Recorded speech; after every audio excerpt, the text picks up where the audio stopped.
Hello, everyone. Welcome to Mupo and Friends. Our special guest today is a singer and songwriter, a producer and actor, a radio DJ, a Grammy winner, and has a star on the Hollywood Walk of Fame. He is also an author and a Renaissance man. Even if you don't know his face, you definitely have heard his voice. Along with his other talents, he has done many voiceovers and sung theme songs for hit TV sitcoms. Meet the man who went from Harlem to Hollywood. Please welcome Billy Vera. Hello, Billy. Hi, happy to Hi, be with Billy. you. Thanks for We're having me, kids. Thank we're you ve- for being here. kids. No. Mhm. So, for starters, did you always know you wanted to be involved in music because you have multiple talents? Well, I grew up in show business. My dad was an announcer on NBC in New York for 30 some years, and my mom was a singer. She was one of the Ray Charles singers on the Perry Como show, background singer. And so I was around show business from the age of like zero. So I guess that I had no choice but to be in a show biz. So you knew from a very early age that this was a path you were going to take. How did you form your group, the Beaters? Did you all know each other beforehand? No, the Beaters came kind of late in my career. I'd had some hit records in the '60s, both as a songwriter and as a singer. And then the '70s weren't so good to me because the music changed. The whole culture changed, and so I just sort of did survival gigs until 1979. Dolly Parton cut a song of mine called "I Really Got the Feeling," and that went to #1 on the country charts. And sort of as a result of that, I got an offer to come out to Hollywood and write songs for Warner Brothers Music. So I got out here. I didn't really know anybody. I ran into my old bass player from New York, Chuck Fiore, and we decided to start a band, to have something to do on the weekends and meet girls, you know. And that's how the Beaters evolved. And it was Chucky's idea. He said, you always wanted to have a band like Ray Charles with the horns and everything. Who cares if we make any money? We'll just get a bunch of saxophone players and play cool music that we like. And that's what we did. And next thing you know, we got an offer to play at the world famous Troubadour. And the guy asked me, you want to play on Monday nights? I said, well, you do that folk music thing on Monday nights. I said, I can't bring 10 guys in here to do 20 minutes. He said, well, what if I let you start at midnight and you can play as long as you want? And I said, well, that sounds pretty good to me. So next thing you know, 2 weeks after we start playing, there was lines around the block because we were different. In those days, there was a band called the Knack. They had a hit record called My. Yeah, Right. my Sharona. Yeah. Yep. And all the record companies were trying rather to sign bands like that, two guitars, bass, and drums. And, we were the opposite of that with 10 guys, 4 saxophones. And I guess it was what the people wanted. And we became the hottest band in town. And eventually we got a record deal and had a little hit record called I Can Take Care of Myself.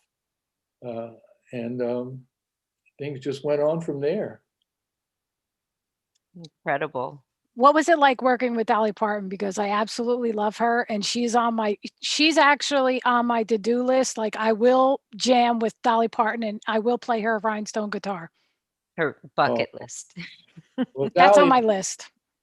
I didn't actually meet her until after she recorded the song, but she is probably the nicest person in show business. And I don't say that lightly. She's just a wonderful, wonderful lady. And she was always kind to me and friendly to me. And, you know, she gave She me my can, first #1 record. What but can you I know say? what's funny? She knows how to pick hits. Oh, yeah. So, Well, she writes a lot of hits. yeah. She writes most of her hits. The funny thing how that song came about, as I said, a low point in my career in the 70s. And one of the low points, the lowest of the low points, I was doing 2 weeks at a Ramada Inn in New Jersey, if you can imagine that. And in the middle of the week, I at a played there Ramada Inn, too. you're playing to 3 people, mostly businessmen who hate you. So this fella comes in one night with his wife, and the waitress comes over to me after the set, and she said, "That fella would like a word with you." So I go over to the table, and he reaches out his hand to me, and he says, "L. Russell Brown, I wrote tie a yellow ribbon around the old oak tree." And I'm thinking, well, how nice for you, you know. And he said, "You know, Vera," he said, you're one of the great singers." He said, "Everybody in the business knows how great you are, and you're a great songwriter." He said, "But you never make any money." He said, "Me, I make a lot of money, and nobody respects me." He said, "I had an idea." He said, "You and I should get together and write. I could teach you how to make money, and you could show me how to get respect." So I think I'm talking to the Rodney Dangerfield of songwriters, you know. So I started going over to his house in New Jersey, you know, and we started writing a lot of songs. He had a lot of energy, not all good songs, but some real good ones. So like everybody that does one thing well, he wanted to try something else. He wanted to be a producer, and he got a gig producing Nancy Sinatra. So we're over there one day, and he says, "Listen, I got to go pick up my wife at the beauty parlor." He said, "Start something for Nancy, and we'll finish it when I get back." So I'm going, what the heck do I write for Nancy Sinatra? Geez. Oh, she has this famous father. I wrote lines like, "I love my daddy, but it really don't matter what my daddy might say," you know, things like that. And I finished the song before he got back, and he loved it. You know, he said, I'm going to record this with Nancy." I said, "Great, cool." Well, he plays it for her. She hated the song, and he got pissed. You know, he said, "You've got to do something with this song. Prove me right." I said, "Okay, well." So my friend Crazy Joe had this little country band up in Connecticut, and he had a girl singer who had a nice voice, and we decided to make a record with her with the song. And she was lazy, and she didn't really learn the song properly, and everywhere we took the tape, they said, "Love the song, hate the girl. Love the song, hate the girl." So finally, the last guy on my list was this fellow named Charles Koppelman. And he said, "Love the song, hate the girl, but we're recording Dolly Parton next week. Give me the song for Dolly, and I'll guarantee it'll be the single." So I said, I didn't trust him, which was why he was the last guy on my list. And I said, "Charlie, give me some money, you know, and put it in writing." So he gave me a check. He gave me a check. I didn't even look at the check.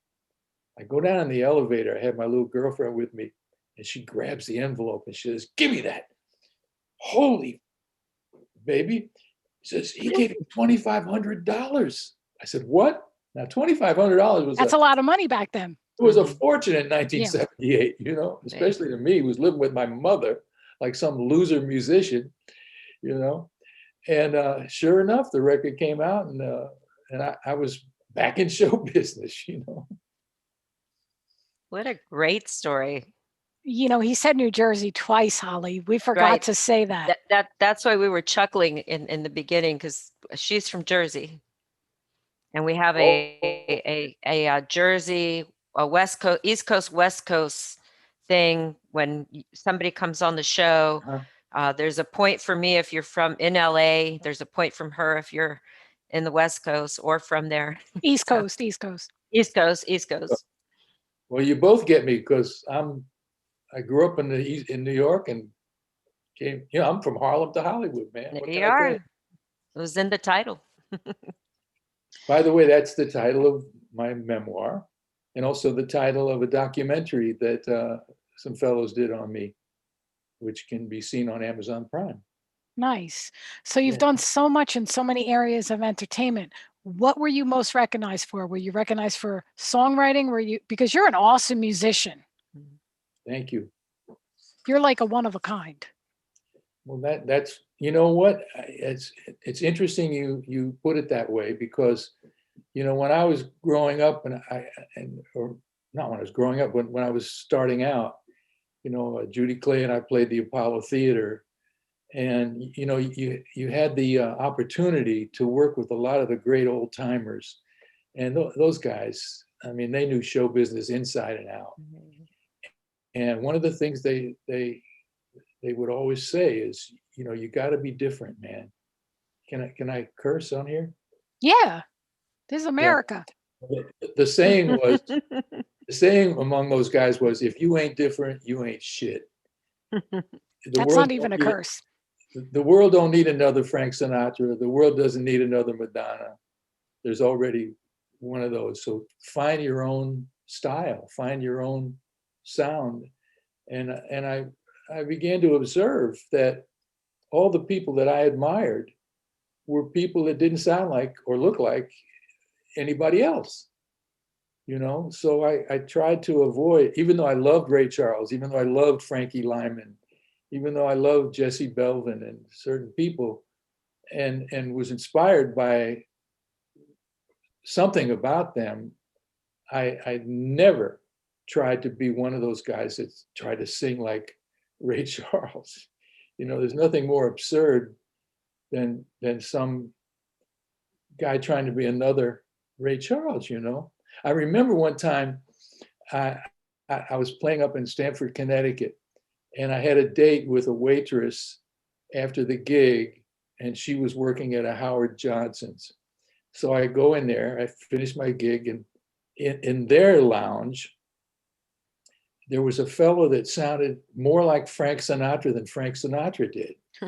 I mean, he could, if he sang a Sinatra song from 1956, he sounded like 1956 Frank.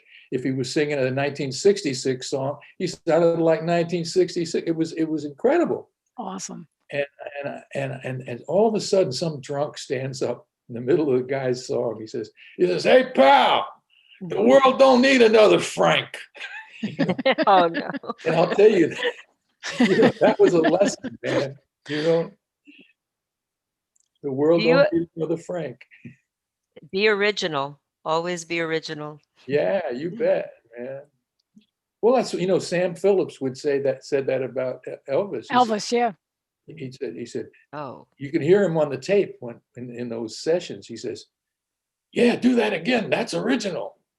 But today they seem that they want to sign artists that sound like what's already in the top 10. Right. Yep. How long do they last? Commercialized. Yeah. Yeah.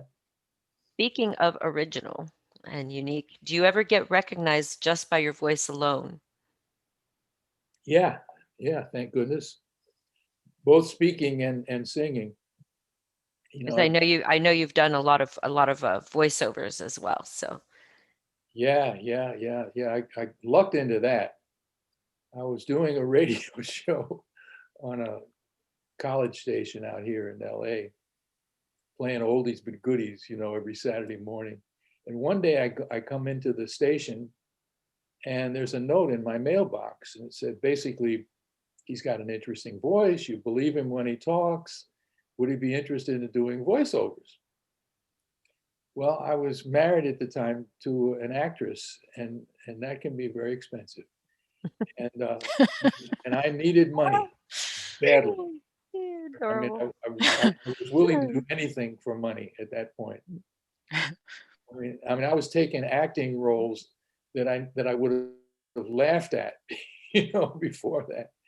So I said, well, I'll give it a shot. My dad he made his living doing voiceovers. So the first one I did was, I think it was for Nissan. And there used to be, the idea I got was there was a comedian that used to come on Ed Sullivan all the time named Jackie Vernon. Mm-hmm. I don't know, you're probably not old enough to remember Jackie Vernon, but he talked kind of like this, deadpan, one tone, nothing. And so I kind of did it like that, and they loved it. Next thing you know, my phone starts ringing. Hey, you want to do a voice for this? You want to do what? I said, geez, I better get an agent. And next thing you know, man, I'm making more money doing voiceovers than I was making in music. So it became a very lucrative change of careers. And no training on for voiceovers, or did you eventually? No, I never did. I never did. My dad, he was one of those old school announcers. This is NBC New York. Now the nightly news. The voice of God kind of guys. When I was a little boy, he'd take me down to NBC in New York, and they had an announcer's lounge. It was one of these dark rooms with leather, a lot of leather furniture, and these, well, your little boy, they're all big men, and they talk about the same things that normal men talk about. And I don't consider announcers normal, with those voices. But they talk about the, baseball games or whatever. Well, Jack, how about those Yankees last night? Yes, Mickey Mantle hit that home runner right out of the park. Excellent. And they're talking all the time. And another thing I got from my dad, of course, was timing. I'd say, hey, Pop, what time is it? He'd look at his watch. He said, oh, it's about 13 and a half after, because there was no tape in those days, so you had to really get, if I go Precise. to work, you had to get right on time, Yeah. and there was no take two. So that was my training, I suppose, if you want to call it that. Absolutely. Yeah, now you've won a Grammy. Where do you actually keep the Grammy? And when I got to ask this first though, when you won the Grammy, first of all, did you know you were going to win, or were you totally surprised? No, you don't know. Well, we'll have a talk about that out offside when we break. But nowadays, you do know. You kind of do know. But where do you keep your award? Do you keep it with you at all times, or do you? Right here in my pocket. No. I put it in the living room. I have a friend, one of my best friends. We used to produce Lou Rawls together, Michael Kuskuna, and he has no ego. And I asked him where he keeps his. He said, keep in the closet, keeps the dust off it. He didn't care. And I had another friend. He's passed on now, Tim Hauser from the Manhattan Transfer. He was a dear friend of mine. And I asked him, I said, where do you keep your Grammy? He says, I keep it in the bedroom where it'll do me some good.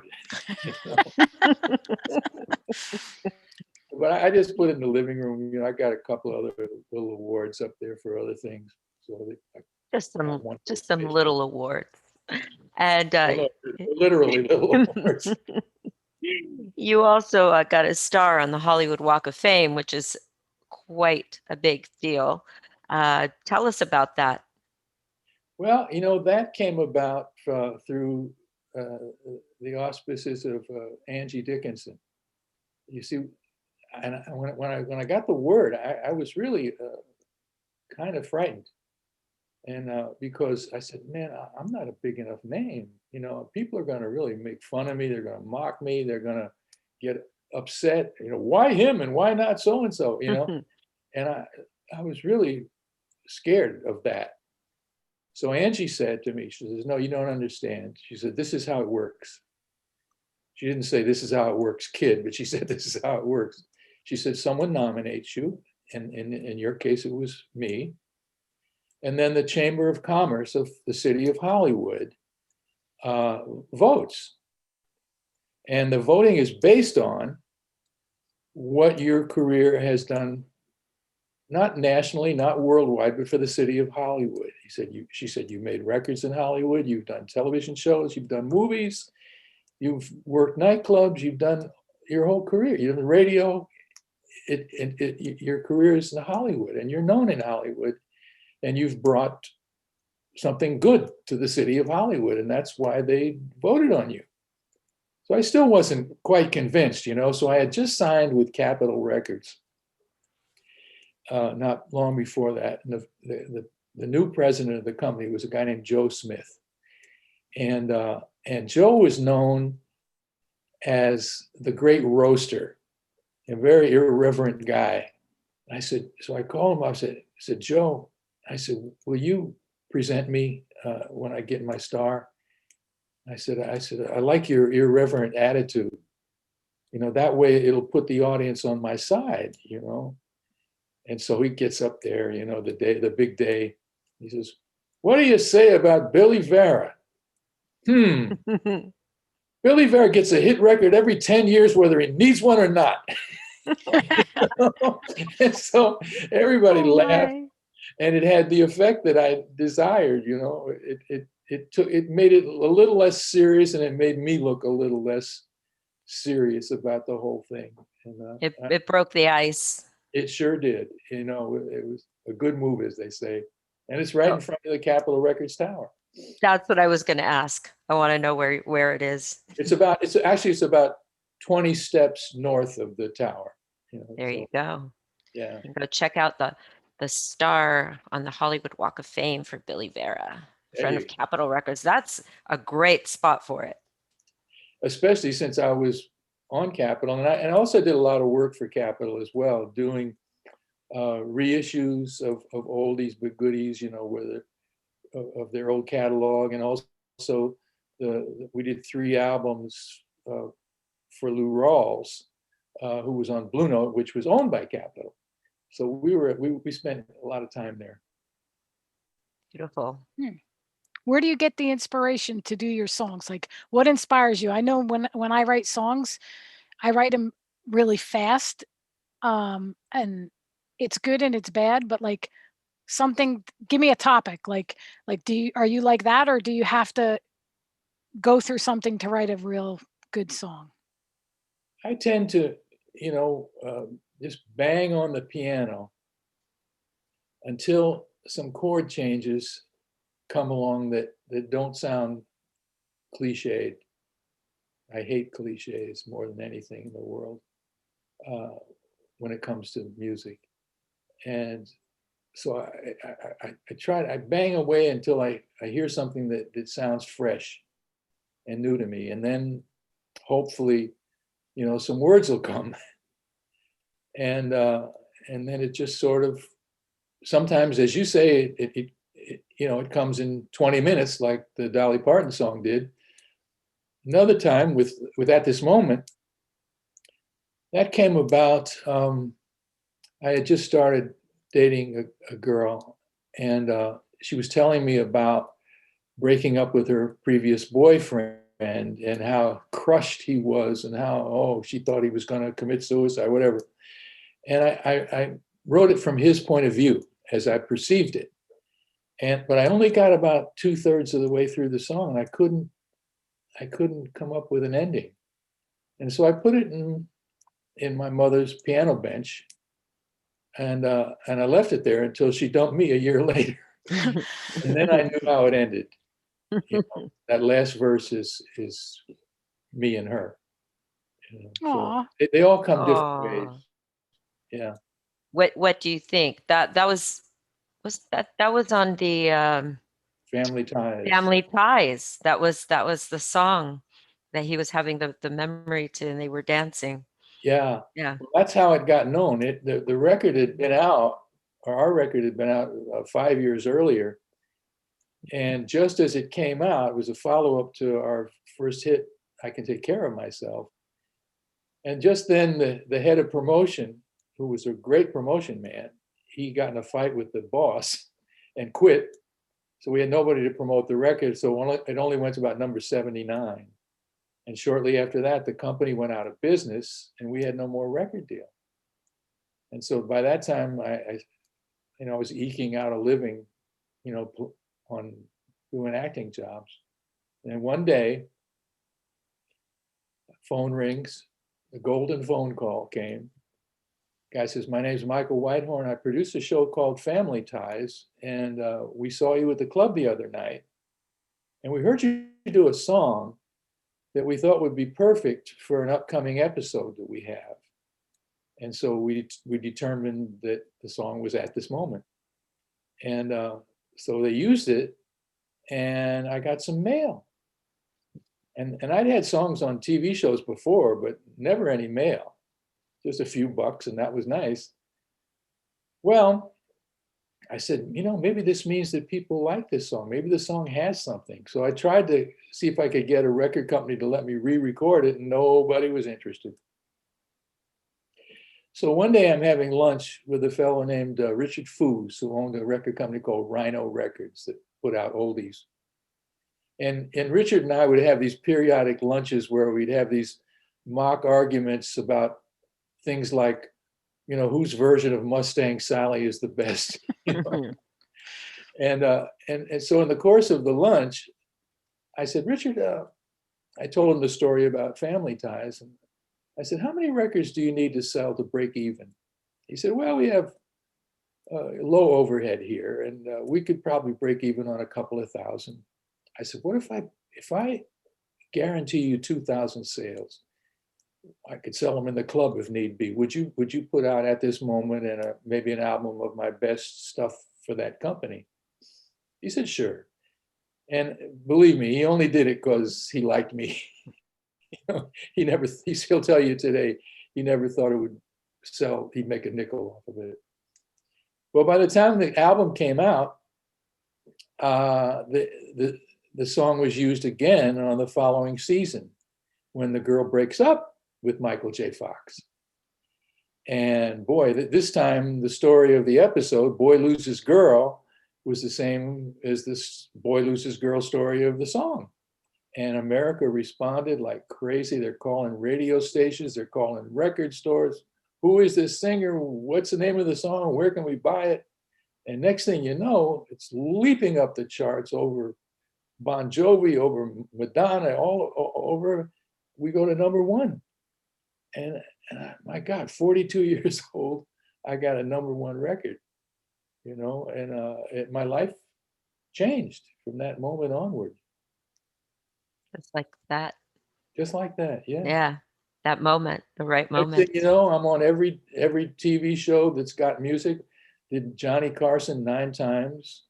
Did American Bandstand, which was one of my goals as a teenager. I wanted to be on Bandstand, And eventually, my friend who wrote Carson's monologues, he told me, he said, you were Johnny's second favorite singer, after Tony Bennett. I said, what, me, little old me? He said, yeah, you. He loved you. That's why he had you on the show so many times. I said, wow, I wish he'd told me that when he was alive. Yes, I saw that. That's awesome interviews. Well, we're going to take a little break, and we are going to be right back with more with Billy Vera and Mupo and Friends. So stay tuned.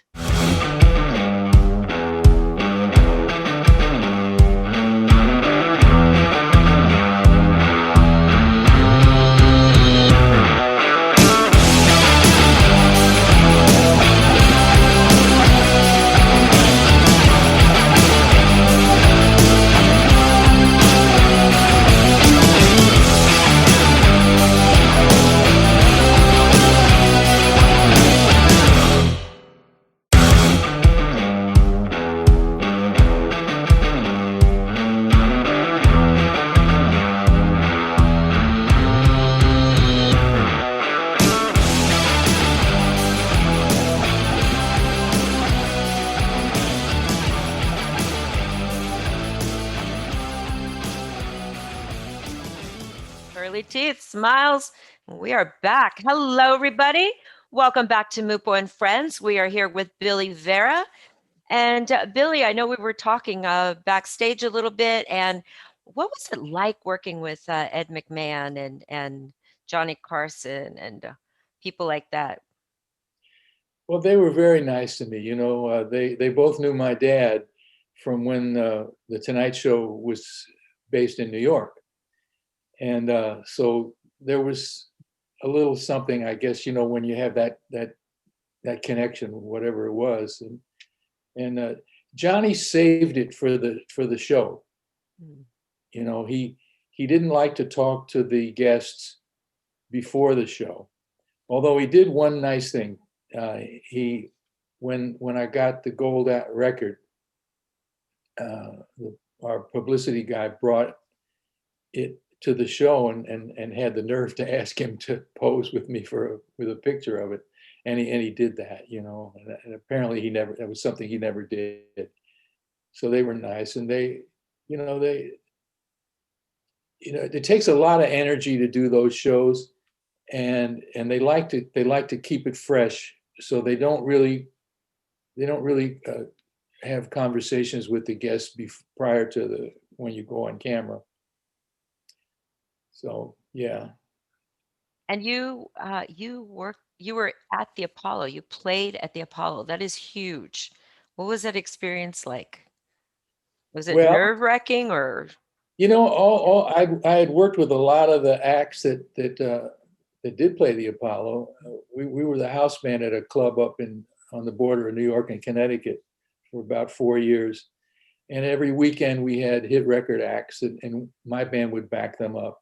So I got to know all these people, and all of them said, "Oh my God, the first time we played the Apollo, oh, it was devastating. We were so afraid." But for some weird reason, I didn't feel any fear. I just felt like, this is what I do, Anyway, Judy Clay and I had a hit record already, but nobody had seen us. She was black and I was whatever I am. And so we go up there. In those days, it was a 7-day a week, 5 shows a day venue. And the new show always started on Friday morning. And you went up the previous night, on Thursday night, after the last show of the previous week, and rehearsed with the house band. So we show up, and the stage manager was a fellow named Honey Coles of the famous dance team Coles and Atkins. And Honey takes a look at me and he says, "Oh," he says, "Harlem hasn't seen you yet." He said, I got an idea." He said, "Judy, you enter from stage right, and Billy, you enter from stage left. Now you let her take 3 steps out from the wings, and then you make your entrance and watch what happens." So come showtime, 1, 2, 3, enter. I hear 1,500 people gasp.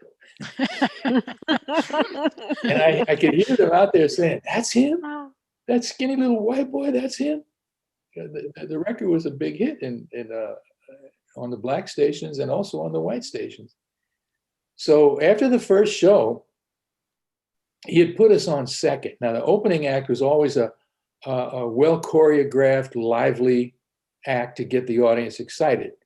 The second act was usually somebody new or somebody that was one of the lesser acts. Then it would get better, star. And so he said, "I'm going to change up the show." He said, "I'm putting you on right before the star." He says, "Because ain't nobody going to follow this act." So that became our spot whenever we played there. And we became very popular. And the strange thing was, this was only a month after Martin Luther King had gotten murdered. And there were riots going on across the river in Newark. And they were kind of scared, that to have me singing with a love song to a black woman, the theater was afraid.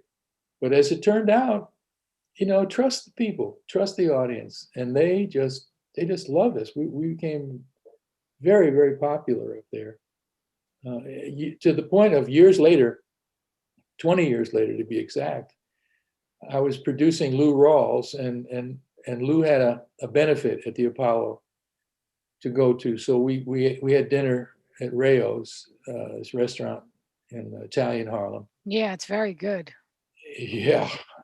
And we go over to the Apollo, and we go into the back door, the stage entrance, and it was shoulder to shoulder, showbiz people in the little vestibule back there, where the sign was still there that said, "Please do not ask for free passes for your friends. If your friends won't pay to see you, who will?"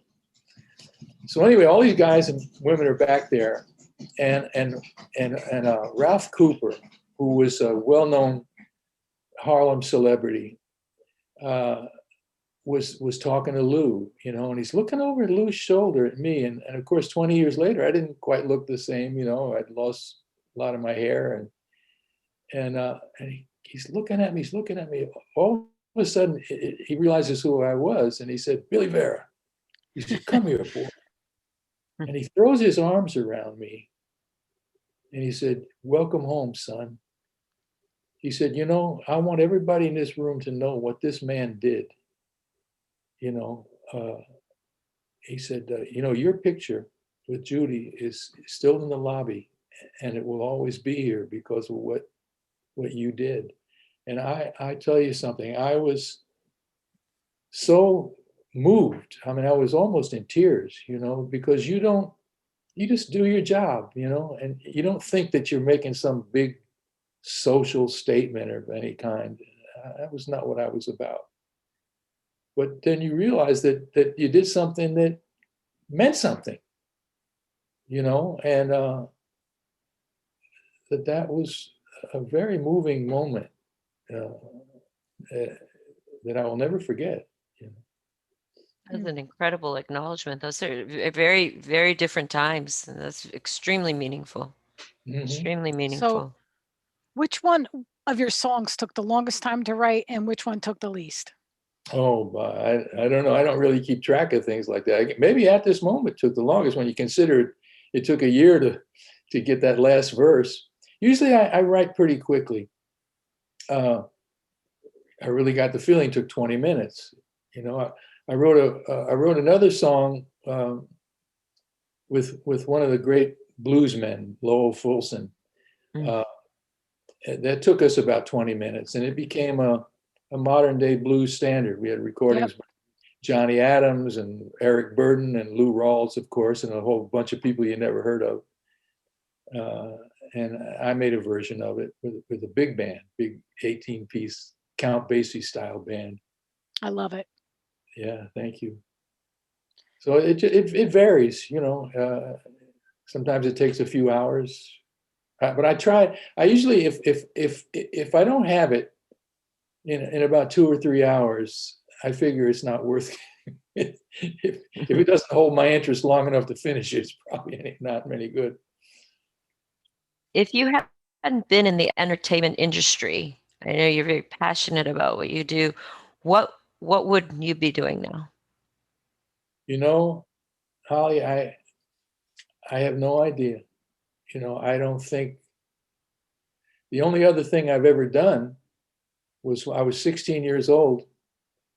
I was a busboy at a country club, you know, and I couldn't make a living doing that. Yeah. They say if there's nothing else you can dream of doing, then that you're doing what you're Yeah. meant to be doing. I mean, I don't Absolutely. really know anything else Mhm. except show business. You know, I'm Well, not that educated, you know, so I dropped out of college after the first year. I hated school. But, you know, I was lucky because when I was leaving, I said, I'm going to take a leave of absence. And I had this young professor. I think he was an English professor. And the last day I was there, he came in with a little stack of 45s, mostly Elvis records, about that high. And he gave them to me. And he said, you know, he said, you say you're going to take a leave of absence. He said, but you're not going to come back. He said, but don't worry. He said, you've already learned everything that college has to teach you, which is how to find knowledge. He said, I want you to do something for me. I want you to never stop reading. He said, you find an author you like, read everything he wrote. Find another one, read everything that one wrote. And in that way, he said, you will educate yourself. And so I never stopped reading, and you know, I'm kind of sort of self-educated, you see. you've even written a book, Written and 3 of them. 3 of them. Tell us about that, about your books, and you have one new one. Yes. Well, the first one, people had been after me to do an autobiography, and I said, "Oh, nobody cares," you know. And tried to, you know, my attorney set me up with some book agents, and they all said, "Well, you're not a big enough name. It would be impossible to sell a book." So I gave up on it. And then finally, people bugged me so much. "Oh, come on, you got so many great stories. You know, write it, write it." So I write a lot of articles. I write lots of liner notes for albums and box sets and stuff. So I knew I could write. So I sat down, I finished the book. And our friend Tamala, she found a publisher for me. They gave me a nice little advance, and the book's done pretty well for, you know, somebody who's not a very big name. And then last year, I was asked to write a book, part of a series that BMG is doing on small independent record labels. And they asked me to do one on the specialty label. That was the company that discovered Little Richard, Sam Cooke, Lloyd Price, a lot of great artists. And I had worked as a consultant for specialty, and the owner, the founder, who's 103 years old and smarter than all three of us put together. He remained a friend, and so I was able to write that book. And then, you know, one morning I woke up with this scene in my mind. And I said, my God, I got to write this down. And basically the scene was a musician. He's on tour. He's in a motel room with a girl he just met the night before. And all of a sudden, on the news, the newscaster announces that the city of Los Angeles has been destroyed by a nuclear weapon. And why that? I don't know. And so I wrote that scene out. And then, I don't know any other way to say this, but as if by magic, these characters came to me, as if they knocked on my door and said, here I am. And they knew what they wanted, and I knew what their goals were and what their feelings were, and they just came one after another, and until the book was finished. You know, it was the most bizarre thing. I don't know why or how, but you know, it came out, and then you know, fiction is more difficult to sell than nonfiction. That is true. Yeah. Very true. And so we weren't able to find a publisher for it. So we decided to self-publish. And so it's out now. It's called A Dollop of Toothpaste. And it really has nothing to do with, the title has nothing to do with the book, other than the phrase shows up later in the book. But I thought it was a catchy thing, and it just, again, it told me that should be the title. So people that have bought it really seem to like it a lot. You know, they get the characters. It takes place in New Orleans. It takes place in our female lead character is a girl from a very wealthy old money family in Old Greenwich, Connecticut, and it takes place in White Plains, New York, where our hero's best friend is from, and our hero, he's from New Orleans, and his uncle is the head of the mafia down there. And so we get to know these three families and how they converge. And I worked very hard at attempting to humanize them. Some horrible things happen, and some wonderful things, loving things happen. And so you see these people in all their humanity, and not your typical, you know, tough mafia guy. It's more like the mafia guys I knew. Right. In the From night, New Jersey, right? not New Jersey, but in Times Square. They owned all the clubs in Times Square. You know, we worked for those guys. In fact, my friend's uncle in Westchester was the head of the Northern Westchester Mafia, and we knew him pretty well. And and our hero's best friend, Pete, is a black guy who's a ex-Navy SEAL. And when he's not on the road with our hero, he lives with his mother and his sister. And Pete is 52 years old, ex-Navy SEAL. He's one of these guys who's craving for knowledge. He's constantly reading 4 or 5 books at a time. He's got a elephantine memory, and their friendship is very close, you know, and how they intertwine with Paulette, the girl's family, after a tragedy happens there. You know, it like I say, it's these people and how these people from very different backgrounds and how they converge. Very character driven. Very much so. Yeah. Yes. A dollop of toothpaste. I like that title. I was going to say, what was the biggest challenge you had to overcome starting out, and what was your biggest challenge today?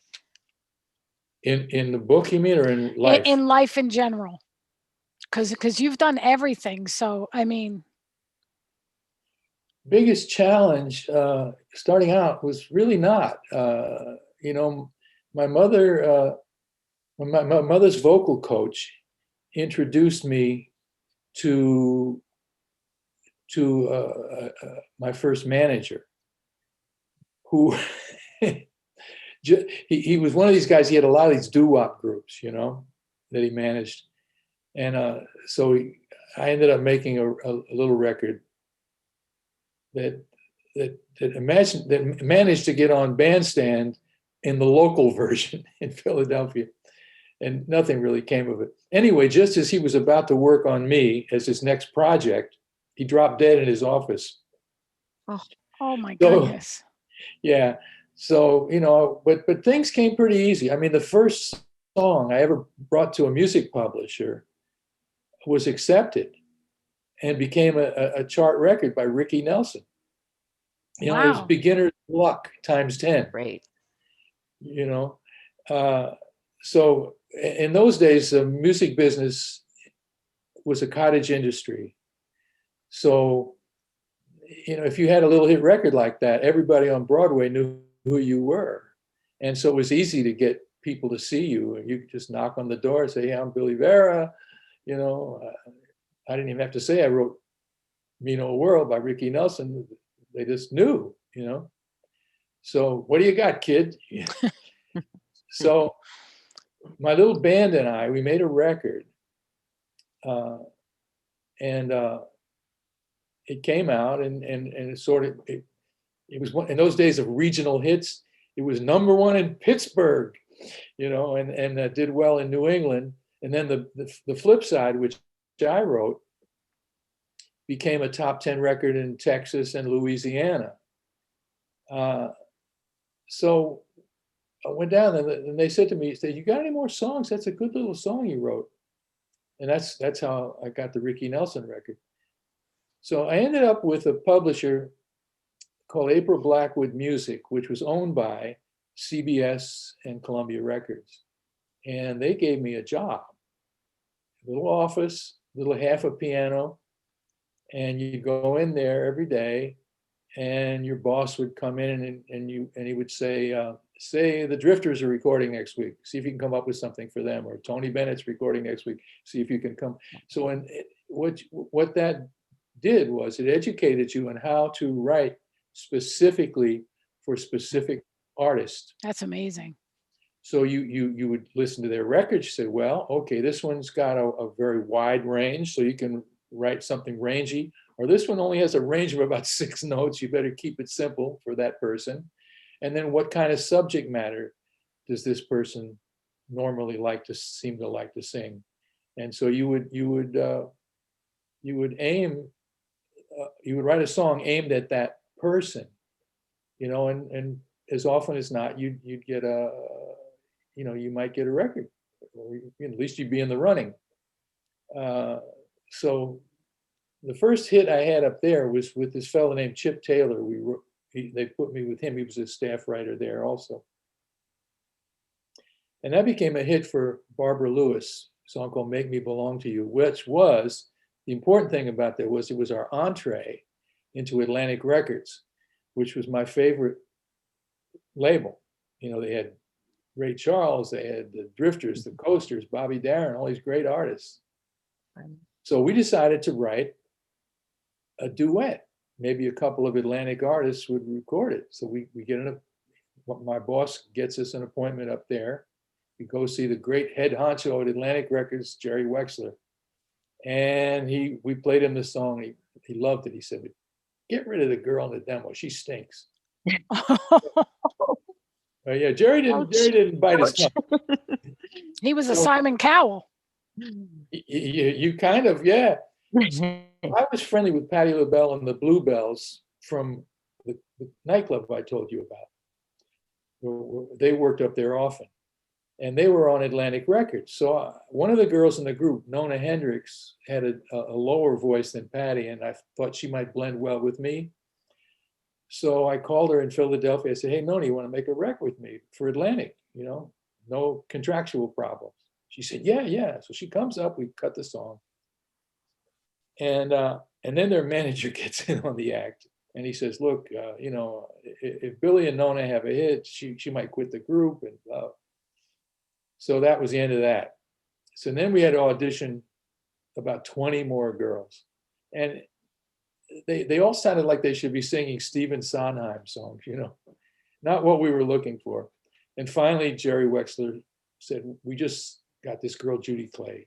She's a cousin of Dionne Warwick, and see if you like her. Take a listen to her." So we auditioned her, and we loved her voice, and that's how we got Judy. So that's how one thing leads to another, in that business. Of course, after 2 hits with Billy Vera and Judy Clay, I get a call backstage at the Apollo, as it turns out, from Jerry Wexler. He said, "Listen," he said, because Judy was signed to Atlantic through Stax Records, a distribution deal that Atlantic had with Stax. It might be a little complex for your audience, but so he said the distribution deal between Atlantic and Stax has ended. He said, you can't record with Judy anymore. He said, "But don't worry, I found a song for you. It's on Bobby Goldsborough's new album. I called up the company. It's not going to be his single." He said, "I'm telling you, this song is a smash." He said, "I'll send it up to the theater. You take a listen to it. If you want to do it, we'll record it as soon as you finish your week at the Apollo." So the song I listened to was a wonderful song. And we finished the Apollo Thursday night, 9:00 in the morning. I'm at Atlantic Studios. Wonderful arrangement by Arif Mardin, the great arranger. And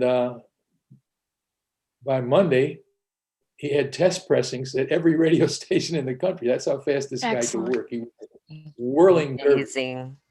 Yeah, in those days, you could work fast. Right. Before the corporate thing started happening, you had to get permission from this one and that one. And the record became a hit. It was called With Pen in Hand.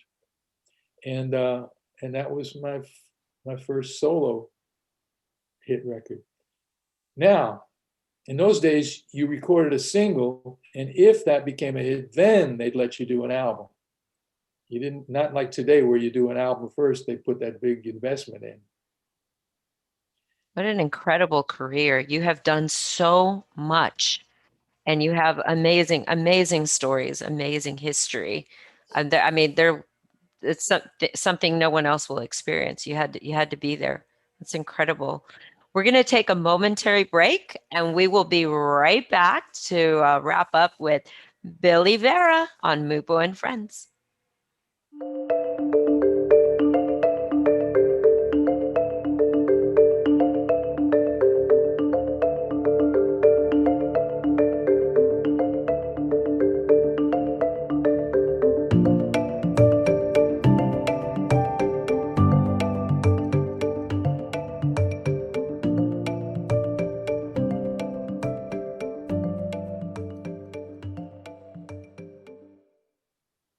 Hello, everyone, and welcome back to Mupo and Friends. We are here with Billy Vera, and we are talking about all things Hollywood, from Harlem to Hollywood, music, and all kinds of good things. So go ahead, Michelle. I know you have a question you were dying to ask. I can feel Okay. her. So are there more words to the King of Queens theme song than we hear on TV? No, when they write those TV themes, they're usually about 30 seconds long. They're jingles. Yeah, yeah. And the funny thing was when that show hit, not just in America, but in Germany and Austria. And I started getting on my website, I started getting people, when are you coming to Germany? You'll be bigger than Hasselhoff. I said, when are you going to put the song out as a single? I said, it's only 32 seconds long, kids. I can't put it up, But we did that song in 2 takes. We did it in 1 take, and then we did a second take for safety. And man, it's been like, financially, it's been like having a hit record because the show was on 9 years. And as we speak, it's playing somewhere in America right now. I mean, it just, the checks keep coming, man. Ka-ching, ka-ching, ka-ching. It's been, Gotta love God it. bless you. yeah. Gotta love it. Talk about luck. Nah, you put the energy out there. You did the work. You have an incredible voice and talent, and you shared that with the world. And that is your legacy. That is something that will be there forever, forever. And That's I did it with never drinking, drugging, or cigarettes. right Yay. on. Clean, Yeah. square boy. What's it? Huey Lewis had this song, "Hip to be square." Where is the new in? Yeah. I love it. Well, we have a mutual acquaintance in common, uh, Tamela D'Amico, and she was just on the show. So she said to send you a very warm hello. She absolutely just loves you. Spoke very highly of I you. love her dearly. She's maybe my best friend in Hollywood. You know, Aw. she's Oh, that's she's very generous. Um, she's always willing to help a fellow entertainer, and she's done more for me than just about anybody. And whether it's something on my computer or whether it's something career. I mean, she's just the most wonderful, dearest friend I have. I love her to my soul, man. Aw. we. She is a Aw. sweetheart. She Well, is. she's gonna be watching, and she knew that you were coming on, and she wanted us to send her warm wishes to you.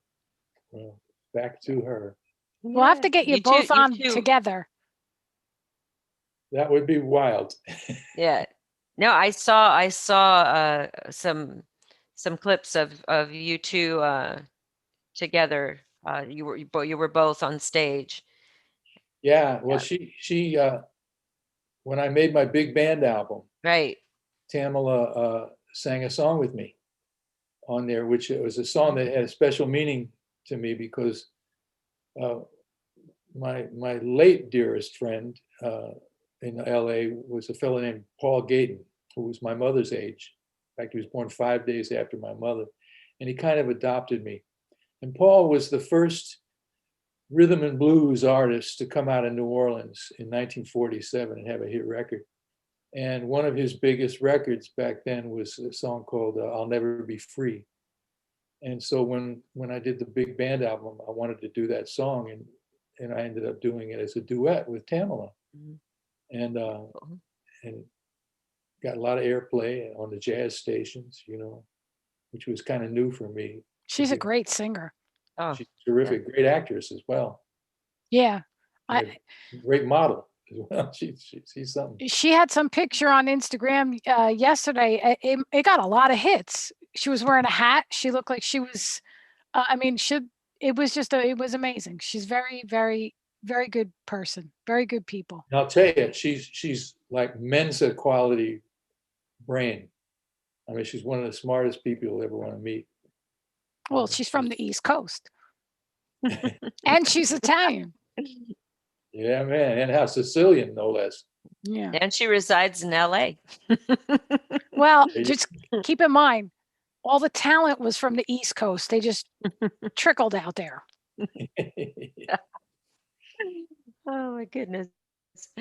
I wanted to ask you, I know there must have been a lot of challenges at times in your life, and I know you've overcome a lot of them starting out and throughout your career.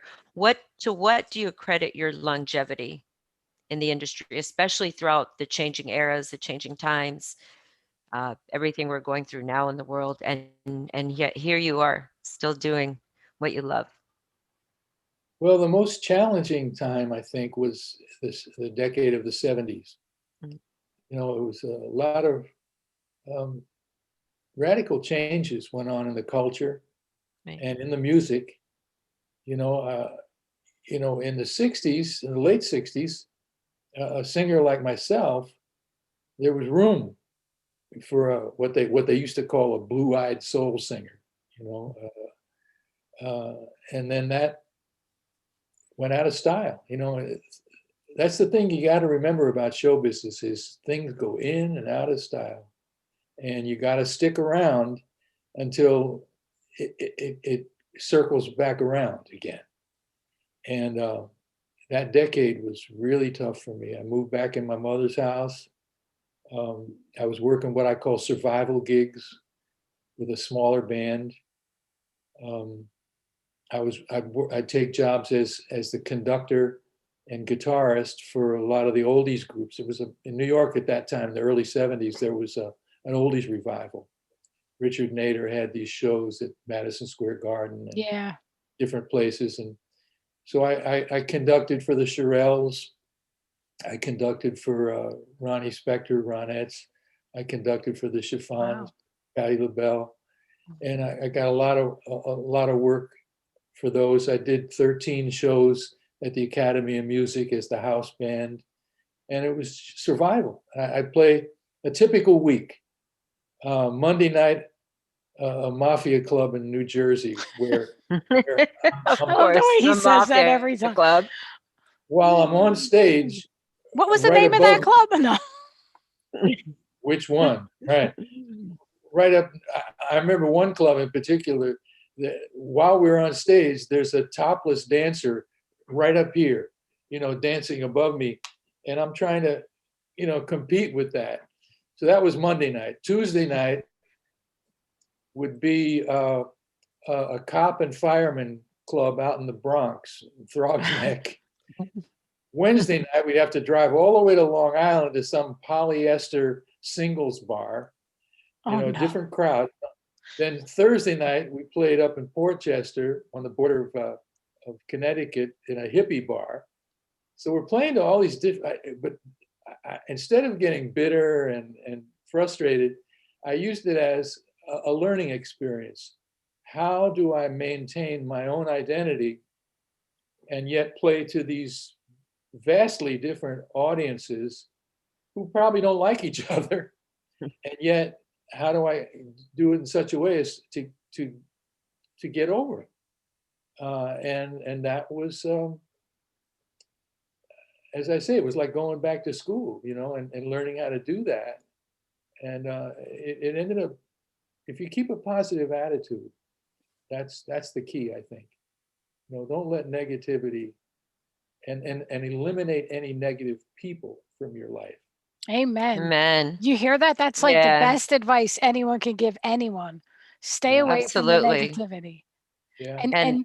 And never giving up. And another You thing the fortitude.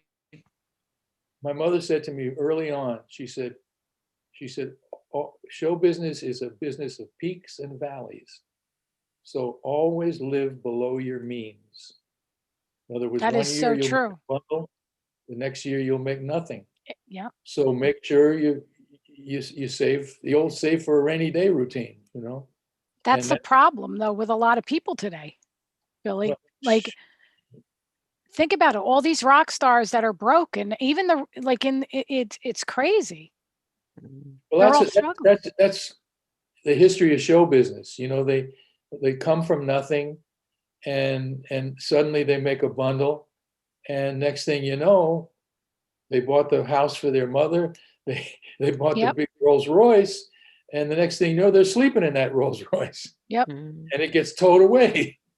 You know, it's just don't be stupid. You know, basically live Yeah. below your means. Thank you, mother. So what's next for Billy Vera? Like any pending projects on the horizon?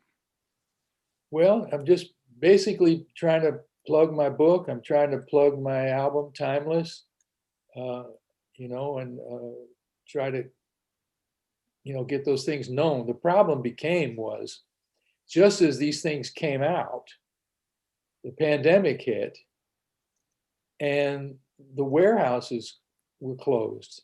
So anybody that happened to hear the song on the radio or see an interview with me pushing the book or seeing it on Facebook, they'd try to order and they couldn't get into the warehouse to send them books, so they couldn't buy it. So it became a bit of a challenge, shall we say. But we're getting through though. We're getting through, and they're going to hear about it. They're going to keep hearing about it. Yeah. We're talking about it. It's still there. It's still And now the warehouses are open again finally, so there. You go. they can go out So and buy them. you will be able to go out and buy them, buy the book and everything. Billy, it has been such a pleasure to have you on this show. Such a treat and an honor. You're a legend. Well, thank you And for having I me. just Appreciate it all. thank you for gracing and blessing our show uh, for us to be able to say we've had the great Billy Vera. So before we wrap, I'd like to do 3 questions or sentences, phrases that we do. I start and you finish them. You whatever comes to your mind, whatever you're inspired by. Okay, Are you ready? I'll give it my All best shot. right. All right. If my life was a musical, the score would be. Ooh wee, ooh wee. I'd say some. I'd like to hear some Duke Ellington music behind me. Oh. He's my favorite. The best piece of advice. Well, I just gave it to you. Mhm. You know, always, if you're in show business, always live below your means. And my most important life lesson. Well, that goes back to something I just said too. We said, you know, live clean, live honestly, uh, do no harm, as the doctors say, and you know, what was that last thing? Duh. Well, do those. Keep a positive attitude. Keep a positive attitude. Not blindly. Not blindly. You know, be realistic, but still stay positive. Because negativity is not an attractive quality, So Amen. true. and you want to attract people to you. And I have one more thing. What do you most want to be remembered? What trait of yours do you want most remembered? Well, I'd like people to remember my songs. You know, they will outlast. They always outlast the artist. You know, I remember when I was having a conversation with Art Roop, the fellow that owned Specialty Records, and he was saying, he said, you know, the biggest mistake I ever made was letting Sam Cooke go. I said, Art, you know, you're a brilliant man, much smarter than I am. I said, but I have to disagree with you here. I said, I think your biggest mistake was selling your publishing company. I said, because songs live forever and artists don't. And songs don't give you any shit. There you go. I love that. I love that. A tweetable quote by Billy Vera. There you go. Thank you so much, Billy. You can, ladies and gentlemen, this has been Billy Vera. You can see Billy Vera on TubiTV.com and Amazon Prime in the autobiographical documentary From Harlem to Hollywood. You can purchase Billy's books on Amazon.com, see his videos on YouTube, and find his music on Spotify, all at Billy Vera, Vera. And you can follow, like, and subscribe to Billy Vera at Billy Beater on Twitter, on Facebook under Billy Vera, and on Instagram under Billy Vera, and his website at billyvera.com. As always, thank you for tuning in to Mupo and Friends. It's been a pleasure having you, Billy. Thank you so much. This is Holly Lombardi, Billy Vera, and our CEO and mastermind and host of Mupo and Friends, Michele Mupo. And until next time, we are over and out.